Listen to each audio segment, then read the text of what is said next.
Bueno, muchas gracias por tu tiempo, Martín. Yo sé que estás muy ocupado con tus clases y otras cosas, entonces te agradezco enormemente este espacio que me has dado en tu agenda para poder conversar sobre un tema interesante, pues.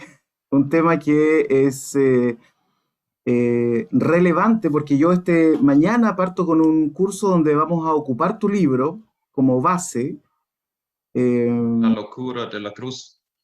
no, vamos a ocupar El manual. Ujú. el Ok. manual que tengo aquí. ¿Qué cree la Iglesia Luterana? Sí. Y ya, de hecho, tengo algunos confirmando que son adultos. Ujú, Ellos también van a estar en la clase, pero estamos invitando a todo el mundo a participar, la ujú, congregación, etcétera. Ahora, quisiera partir inmediatamente con la pregunta relacionada con tu libro, ¿no? ujú.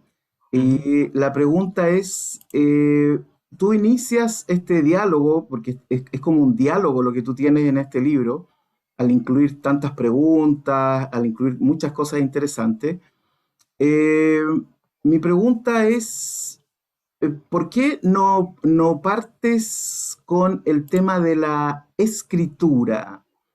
Sino que inmediatamente partes con lo que nos dice la escritura de Dios, y no la escritura. ¿Eso tiene alguna intención editorial? ¿Quisiste partir por eso antes de irnos de frentón al tema de la escritura? Bueno, eso hubiera sido posible también empezar con la escritura para aclarar el acceso a, a la Biblia y con eso el acceso a nuestra fe. Pero quizás más por casualidad hemos orientado más en este trabajo con el manual en el credo apostólico, en lo- Perfecto. empezando con los contenidos del credo. El credo tiene una estructura trinitario, la fe en Dios como creador, la fe en Jesucristo y la fe en el Espíritu Santo. Esos son los primeros tres capítulos. Perfecto. Pero sin problemas, otro acceso sería posible también. Ok, esto aclara muchísimo entonces el panorama, y lo estoy anotando, con el credo. Qué bueno, qué bueno. ¿Por qué pensaste hacer este manual, Martín? Ujú. Desde tu perspectiva, ¿qué es lo que aporta en el diálogo que eventualmente quizás no encontraste en otros manuales? ¿Dónde radica el punto, digamos, de inflexión para hacer un manual de estas características? Sí, eso viene de las congregaciones, de las comunidades de la fe mismas, porque aparte de mi tarea como profesor en la Universidad Bíblica en Costa Rica, soy pastor de la Iglesia Luterana Costarricense. Y en las conversaciones con mis colegas encontramos muchas preguntas de los miembros de las comunidades que se acercan a la Iglesia Luterana, pero no tienen muchos conocimientos de esta iglesia. Y ellos nos preguntan, ¿qué es la Iglesia Luterana? ¿Qué es su fe? ¿Qué es su doctrina?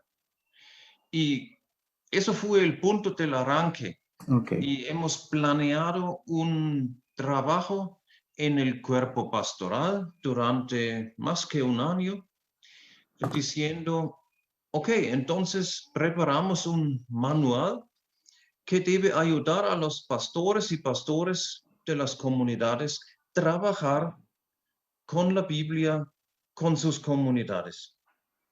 Y la segunda idea fue decir, es más fácil entender los contenidos de la fe mediante o a través de los relatos bíblicos, de los evangelios o del Antiguo Testamento, no tanto de las cartas en el Nuevo Testamento. Las cartas del Pablo y las otras cartas son reflexiones teológicas sobre la fe. pero los evangelios nos ofrecen relatos, textos narrativos, y es más fácil entender su mensaje. Por eso hemos concentrado a 2, 3, 4 relatos de los evangelios a cada tema. Qué bien suena eso, me encanta, esto me entusiasma mucho más todavía para trabajar el texto. Pregunta difícil, Martín. Las comunidades en sus diálogos, ¿qué crees tú? El diálogo teológico en una comunidad de fe, ¿puede ser un generador teológico? ¿Qué quiero decir con esto? ¿Puede una comunidad de fe, en su lectura del Evangelio o de la Biblia en general, ser creadora de contenido teológico o está destinada la comunidad de fe a ser una antena reflexiva pero repetidora de los contenidos de la Biblia?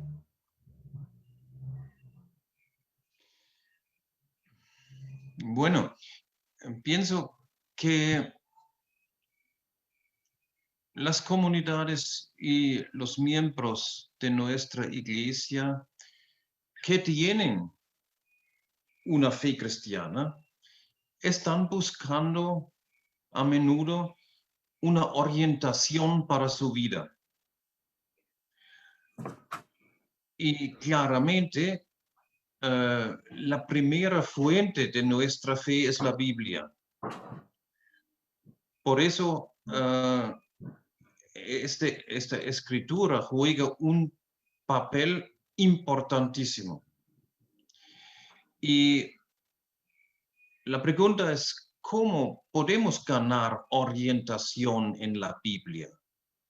Pienso, si leemos la Biblia como un libro de cocina, con muchas recetas para cómo cocinar un buen pastel o cerdo asado o algo así, entonces malentendimos la Biblia. Porque la Biblia es un libro de su tiempo y trata de los problemas de su tiempo. Pero a menudo no se trata de nuestros problemas. La Biblia no dice nada sobre la bioética o el cambio climático o armas nucleares o algo así. Esos son problemas de nuestro tiempo. Pero podemos leer la Biblia como un libro de modelos. Modelos para una vida según la voluntad de Dios. Un modelo no es una receta que dice exactamente 50 gramos de sal, 3 huevos, etcétera, etcétera, y entonces funciona todo. De esta Sí. manera no funciona la Biblia. Pero la Biblia ofrece modelos, cómo vivir, cómo actuar. Y eso nos puede dar orientaciones para nuestra vida. Gracias, Martín, por esas respuestas. Cada respuesta es como que nos da para un montón de reflexiones más, ¿ah? Sí. Tú has escrito, has tenido unos textos sumamente interesantes. Uno de ellos, La locura de la cruz, donde nos llevas al contexto, ¿cierto?, medieval, incluso con traducciones directas del alemán de textos de Lutero. ¿Cómo, quiero hacer una pregunta respecto de ese tiempo? Porque cuando Martín Lutero da el énfasis de que la Biblia esté en el idioma del pueblo, de alguna manera se corre un riesgo, ¿no? El riesgo de que cada cual pueda interpretar el texto como quiera.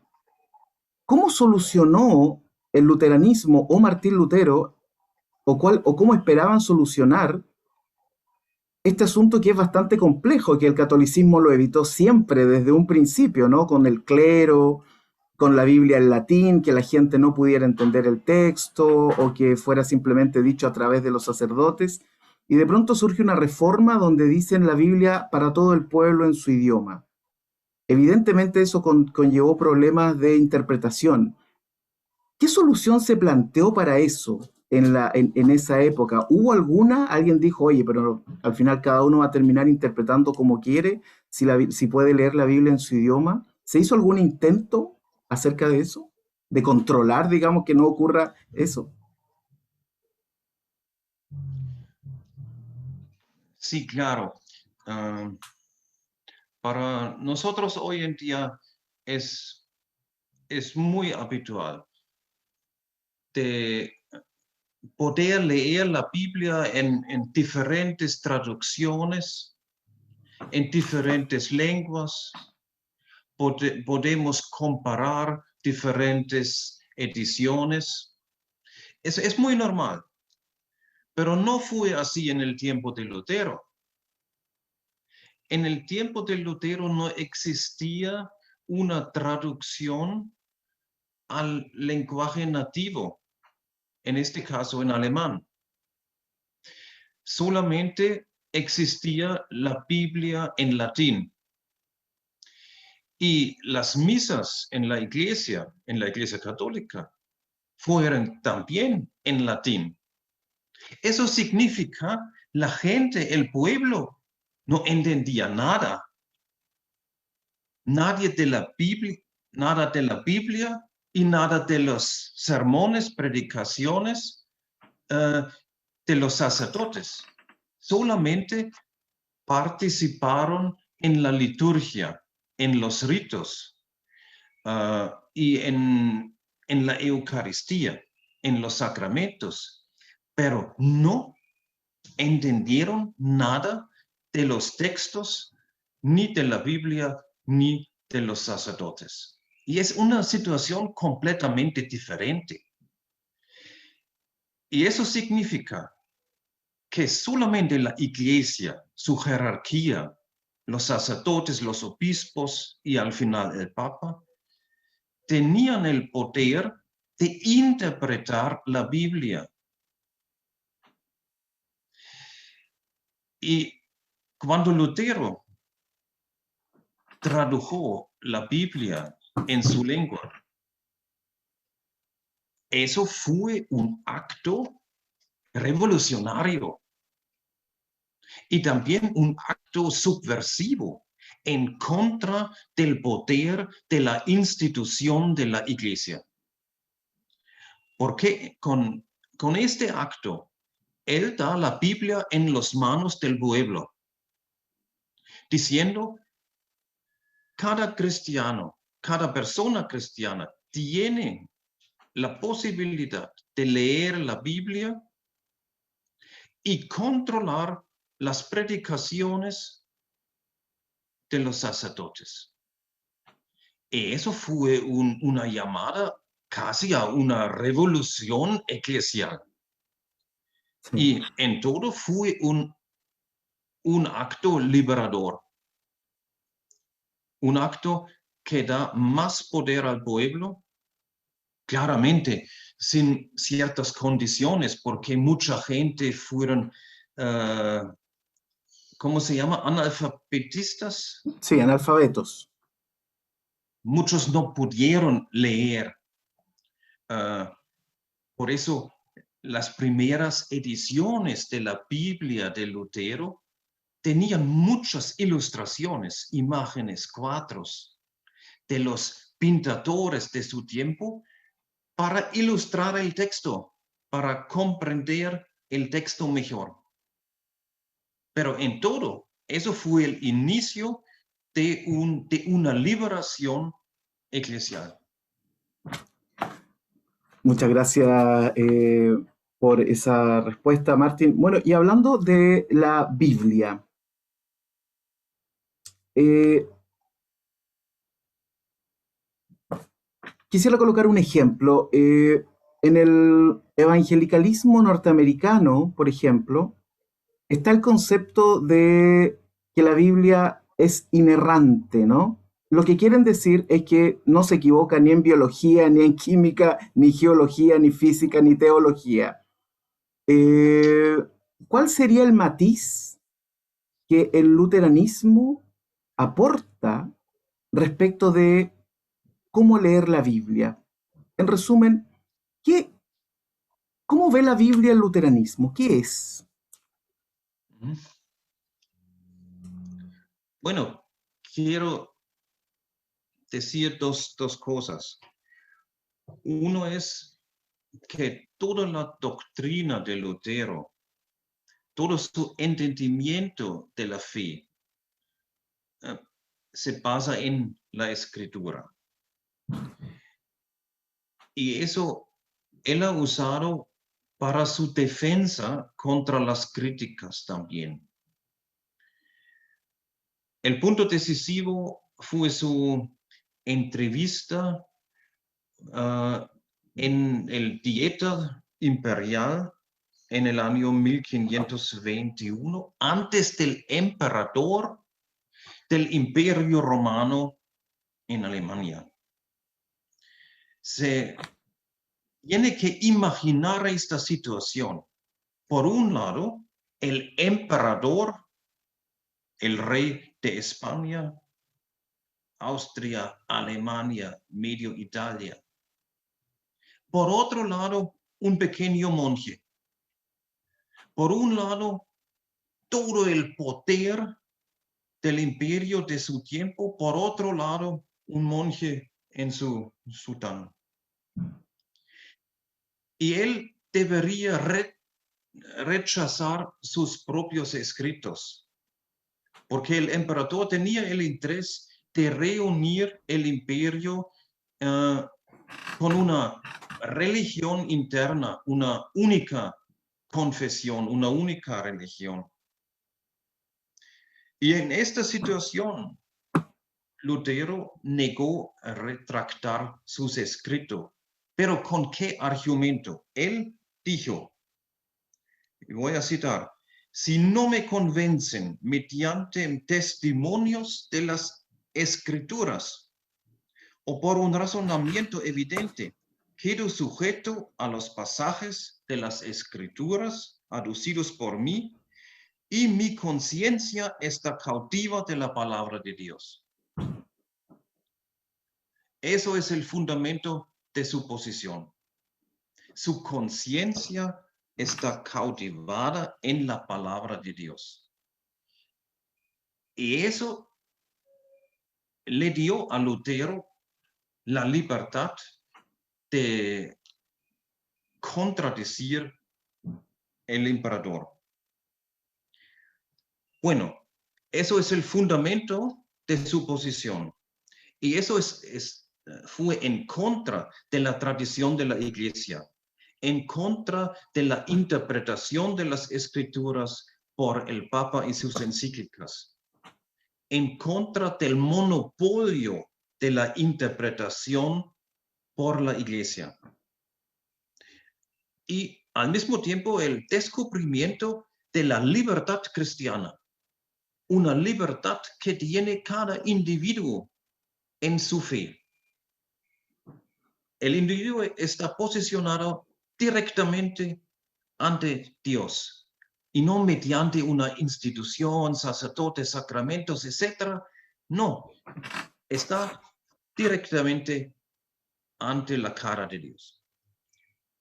Bueno, en este punto todos los protestantes están conforme, de acuerdo. Sí. Pero, segundo, ¿cómo entendemos la Biblia cuando ella contradice a sí misma? Eso es el problema. Por ejemplo, en el Antiguo Testamento, Abraham es el padre de la fe. Pero Abraham tenía 4 mujeres. En el Nuevo Testamento, Jesús prohibió el divorcio. Es una contradicción. Y después de Jesús, Pablo llama a Abraham el padre de la fe, a pesar de tener 4 mujeres. Eso es el problema. ¿Cómo entendemos estos diferentes pasajes, si intentamos entender la Biblia literalmente, tenemos solamente esta contradicción. Por eso, Lutero formuló un segundo principio al lado de la escritura, el principio de Cristo como centro de la Biblia, diciendo, tenemos que buscar en todos los escritos de la Biblia lo que lleva a Cristo. Y entonces con eso tenía un criterio para leer la Biblia.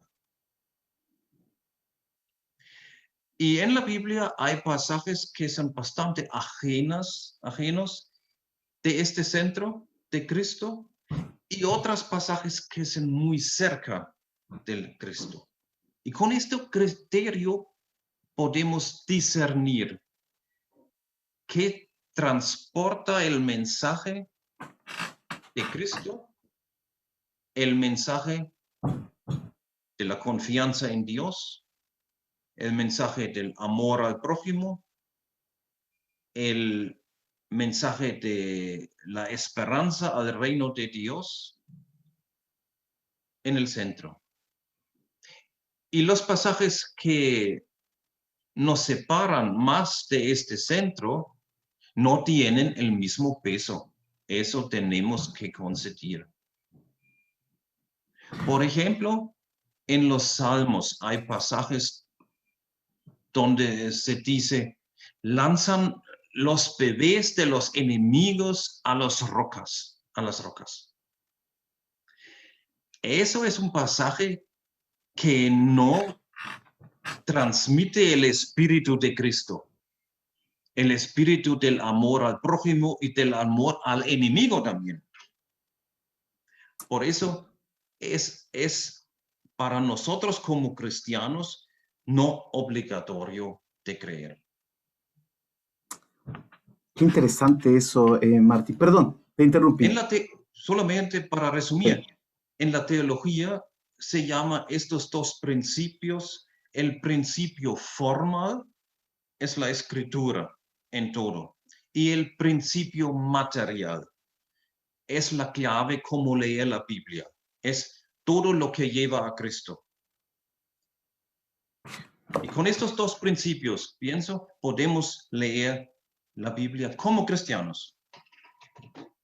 Bueno, eso me parece sumamente interesante y además es una clave que nos desenreda, ¿no? Porque cuando no tienes una clave en ese sentido, sino que tienes muchas claves, ¿no? Y que todas apuntan Sí. hacia todos los lugares, uno se puede perder fácilmente con eso. Ahora, quiero hacerte una pregunta en esa misma dirección, pero difícil. Hoy día soy alumno tuyo, querido Martín. Eh, ¿Qué pasa con estos pasajes que están en el mismo Evangelio, relacionados, por ejemplo, con la condenación eterna, el infierno, eh, y que están ahí mismo, ¿no? Porque yo puedo entender que, por ejemplo, si Pablo en un momento dice que la mujer cae en la congregación, si eso yo lo comparo con el trato de Jesús con las mujeres, evidentemente esta clave hermenéutica de que todo apunta a Jesús libera y debería liberar a muchas mujeres en las iglesias en el mundo. Pero ¿qué hago con estos textos que para mucha gente son muy importantes también, donde Jesús habla de la condenación y otros hablan del infierno y del dolor y del sufrimiento, etcétera? Entonces, ¿y eso cómo lo comparo? ¿A qué parte de Cristo llevo esos textos? Que por un lado Cristo, su mandamiento más importante es el amor, hay que perdonar 70 veces 7, que Dios mismo se encarna para venir a salvarnos, que Él quiere que todo el mundo se salve. Entonces alguien puede decir, sí, Martín, está muy bien la clave de Cristo, pero Cristo también habló de este dolor y este sufrimiento. Uh-huh. ¿Cómo trabajamos la interpretación bíblica ahí? Uh-huh. Bueno, son muchos problemas. Muchos. Y muchos temas pesados, claro. Pero pienso, estos problemas derivan de la historia de la Biblia. La Biblia no cayó del cielo, sino fue escrito por ciertos autores en diferentes tiempos, por una temporada de casi 2000 años. Y claramente, cada autor que escribió un libro de la Biblia o una parte de un libro fue influenciado por el pensamiento de su tiempo, influenciado por los problemas contemporáneos de su tiempo, por las normas y reglas sociales de su tiempo, por las esperanzas de sus contemporáneos también. Sí. Y claramente, por eso resulta un libro bíblico como una mezcla de palabras humanas y de la palabra de Dios. Sí. Los escritos no son directamente la palabra de Dios, como dice el Islam en el Corán, sino los escritos bíblicos son reportes de creyentes sobre sus experiencias con Dios en su tiempo. Y por eso se mezclan conocimientos humanos y experiencias de la fe y la influencia de Dios en todo eso. Sí. Bueno, ¿qué significa eso? Eso significa que que necesitamos una investigación de la Biblia, una investigación histórica que pregunta cuáles fueron las condiciones en el tiempo de Moisés, de David, de Jesús, de las congregaciones en el Imperio Romano. Sí. ¿Cómo han influenciado los textos? Tenemos o necesitamos también una investigación social, cultural, que pregunta por las condiciones de la vida en este tiempo. Por ejemplo, varón y mujer en el tiempo de Abraham fue otra situación que en el tiempo de Jesús. Jesús suponía el matrimonio solo con una mujer. Esa fue una condición de su tiempo. Sí. Monogamia, pero no existía en tiempos de Abraham. Bueno, y necesitamos una investigación crítica.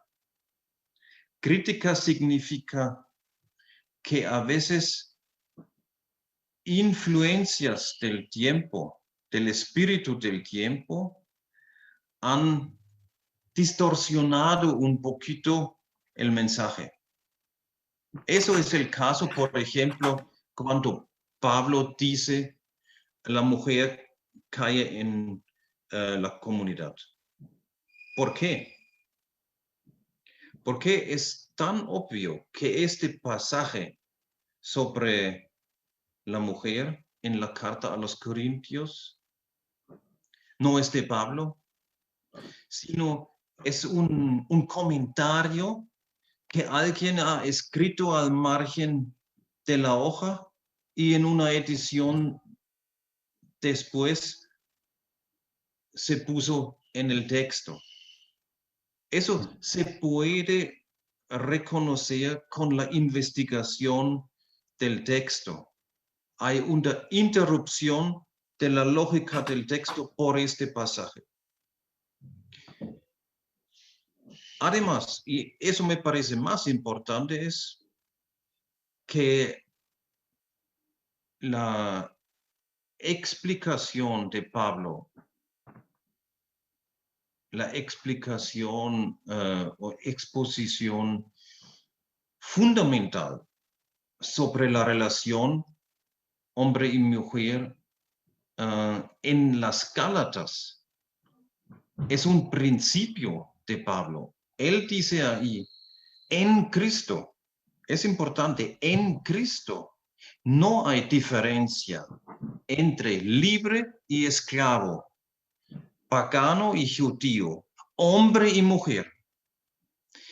Es un principio fundamental de la teología de Pablo. Y con este principio podemos leer lo que dice sobre el silencio, el callar de la mujer. Exacto. Eso no tiene el mismo peso. Y en este punto es muy interesante porque podemos ver que Pablo fue un niño de su tiempo también. Fue un ciudadano romano, educado por un fariseo y convertido a un cristiano. Un hombre global. Sí. El primer hombre internacional, podemos decir, con muchas influencias. Y eso ha impactado a su pensamiento, por supuesto. Pero lo que él descubrió fue que todas las cosas cambian con la fe en Cristo. Y eso es un nuevo criterio para una nueva visión de una vida plena. Una nueva visión del buen vivir y de la convivencia. En Cristo no hay diferencia entre hombre y mujer. Es el principio. Pero no siempre él fue tan fiel a sus propios principios. Pero es muy humano, es muy normal. Sí, Nosotros no siempre están fijos por toda la vida a nuestros principios. es verdad. Bueno, mira, referente a eso, ocurre que entonces en la Edad Media Martín Lutero nos trae este acto revolucionario, ¿no? De poner la Biblia en el idioma de la gente. Lo que provoca un movimiento gigantesco, ¿no? Y surgen nuevos movimientos y constantemente en el luteranismo pasó del pietismo al racionalismo al pietismo, etcétera, cada uno buscando, ¿no? En su propio tiempo, como dices tú eso. Pero una pregunta, Martín, ¿qué pasa con las confesiones? Porque si en algún sentido Martín Lutero viene escapando justamente de una jerarquización textual y teológica, y resulta que en vida se realizan las confesiones, que de alguna manera también son un cercado teológico, ¿no? Eh, Hoy día, los luteranos, ¿qué podemos hacer con esas confesiones? Yo entiendo que hay algunos luteranos que las confesiones son más importantes que la Biblia. Entonces, pero nosotros, ¿qué hacemos con las confesiones que se escribieron también en un contexto, en un tiempo determinado? Y alguien hacía una pregunta el otro día, no me acuerdo en qué reunión. ¿Nosotros podemos hacer nuestras propias confesiones hoy día como luteranos? Bueno, es algo muy humano también. Esta controversia entre Lutero y la Iglesia Católica fue en el fondo una controversia sobre la verdad religiosa. Y eso es un fenómeno. Si personas pelean sobre la verdad, tiendan a ser fijado en su verdad y defender su verdad en contra todo lo contrario. Y exactamente eso pasó dentro de los protestantes también. Lutero tenía su verdad sobre la Santa Cena. Zwinglio, el reformador de Suiza, tenía otro entendimiento. Y como pelean con los católicos, pelearon entre sí. Es un poco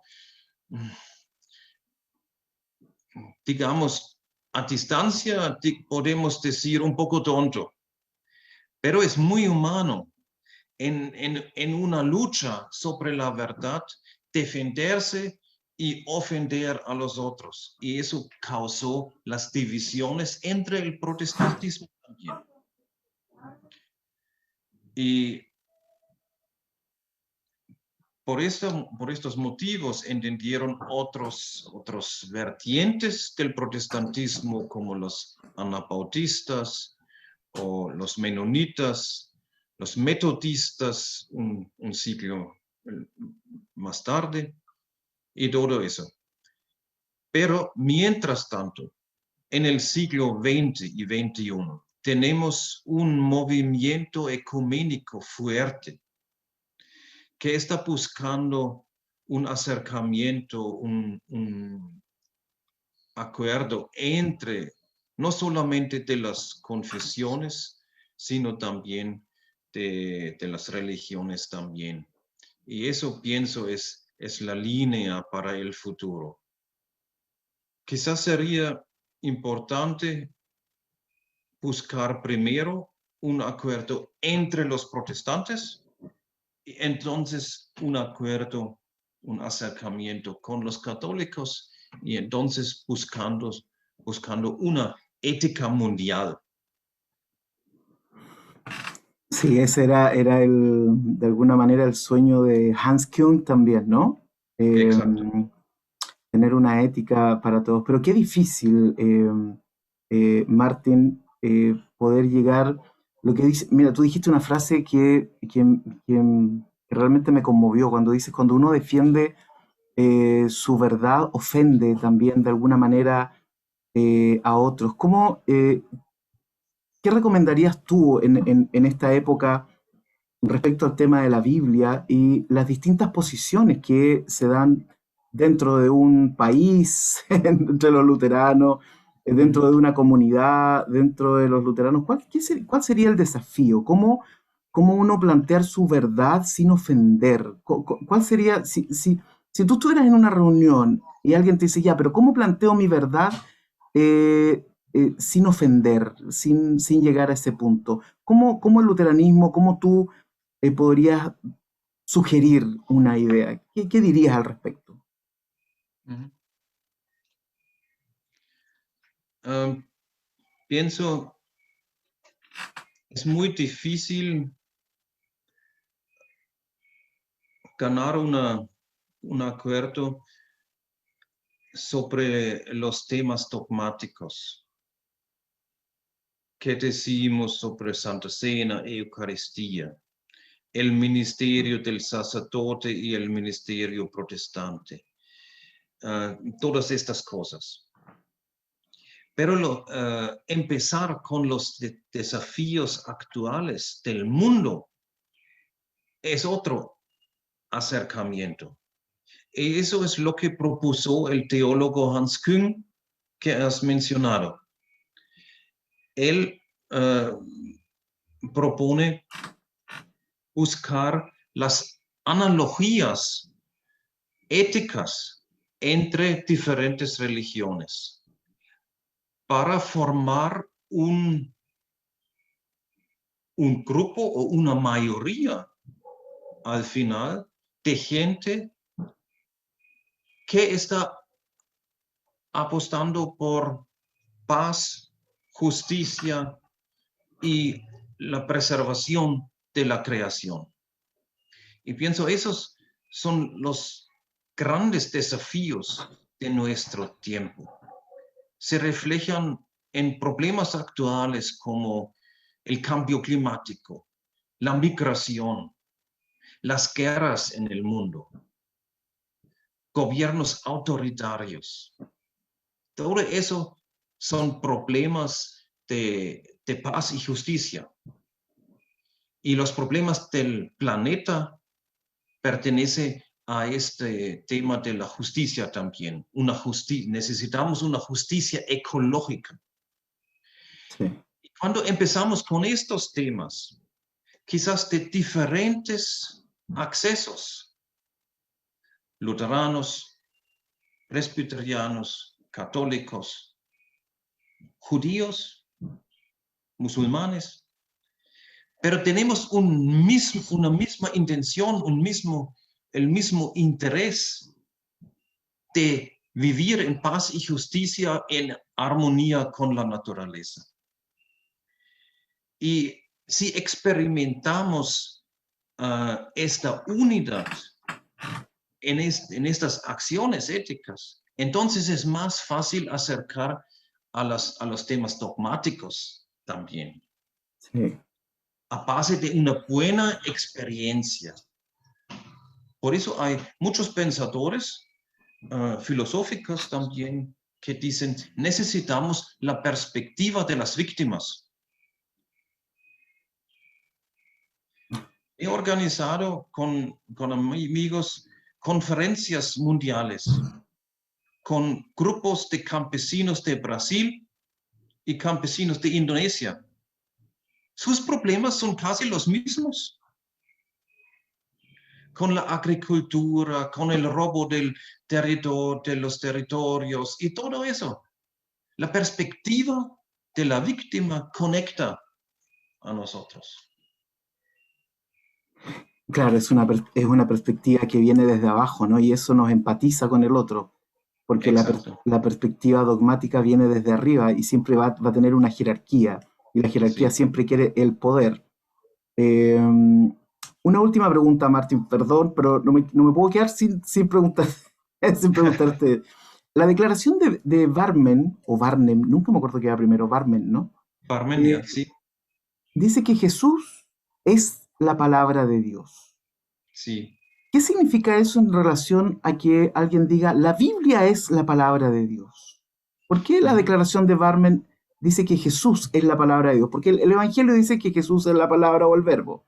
Pero ¿por ujú. qué en aquel tiempo la iglesia confesante dice Jesús es la palabra de Dios? ¿Y qué significaría eso para nosotros hoy día?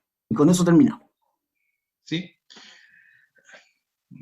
Bueno, es exactamente el punto del principio material de la Biblia. Cristo es la palabra de Dios uh, como principio material. La Biblia es la palabra de Dios en forma escrita, pero necesita una clave, como hemos visto. Y esta clave es Cristo. Por eso Karl Barth, el teólogo que formuló la declaración de Parme, insistía en Cristo como la palabra viva de Dios. Y él ha diferenciado entre tres formas de la palabra de Dios. La palabra de Dios escrita es la Biblia. La palabra de Dios viva es Cristo. Y la palabra de Dios predicada es nuestra interpretación actual de, de la palabra. Qué bueno, qué maravilloso esto hoy. Y sabes que a veces uno se entrampa, ¿no? Se entrampa en las cosas pequeñas, como tú decías, y no en los temas realmente importantes que tienen que ver con la justicia, ¿no? La Sí, liberación, la libertad. Eh, bueno, esto me pareció sumamente bueno y nos sirve entonces ahora de base para poder leer su manual, pues. Entonces ahora con esto en mente, vamos a decir, ok, esta es la base sobre esto, entonces vamos a ir construyendo nuestras conversaciones porque queremos ir respondiendo o tratando de responder también las preguntas que tú planteas. A mí me encantó porque viene además con extractos de Lutero, extractos de teólogos, etcétera, así que, y sin ser un libro denso, ¿no? Eh, de hecho, no sé por qué pusiste para pastores y líderes, yo creo que esto era para todos, ¿no? Pero bueno, eso es una decisión editorial, me imagino, pero este libro apunta, yo creo que a muchas personas que no necesariamente están en el liderazgo. A ver, ¿cómo es que dice? Manual para pastores, pastoras y líderes de comunidad de fe.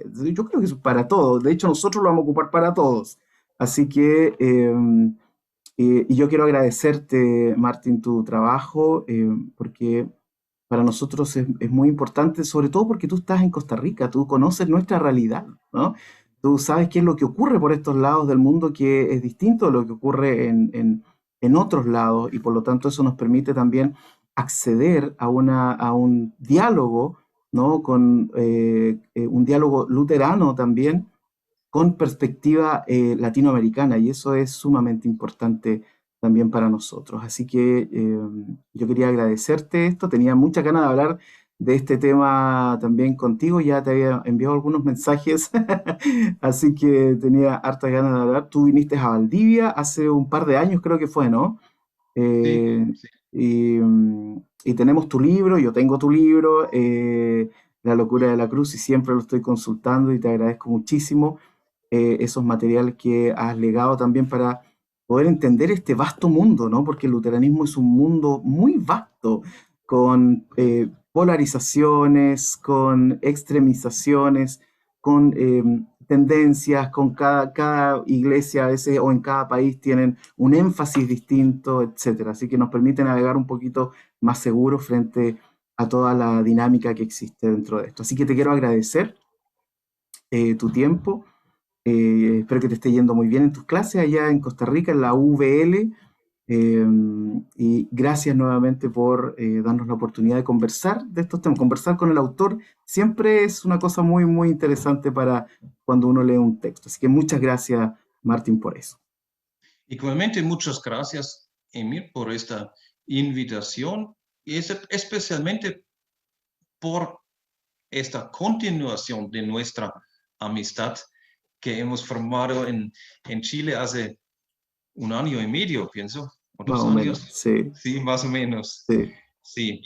Bueno, al final quiero darles una frase que posiblemente puede servir como entrada en su curso. Es casi un resumen del entendimiento de la Biblia. Es solamente una frase. Perfecto.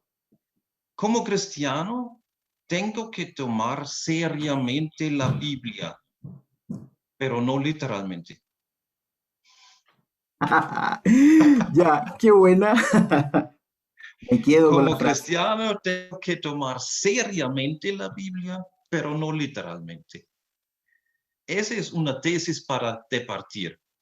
Me parece súper bien. Muy buena tesis. Vamos a partir con esa tesis. Mucho éxito y mucha diversión en este curso y Eso, ya. el manual puede servirles un poquito.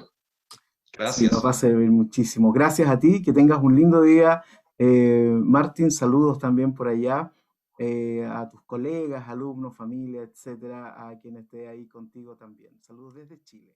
Así que muchas gracias, querido hermano.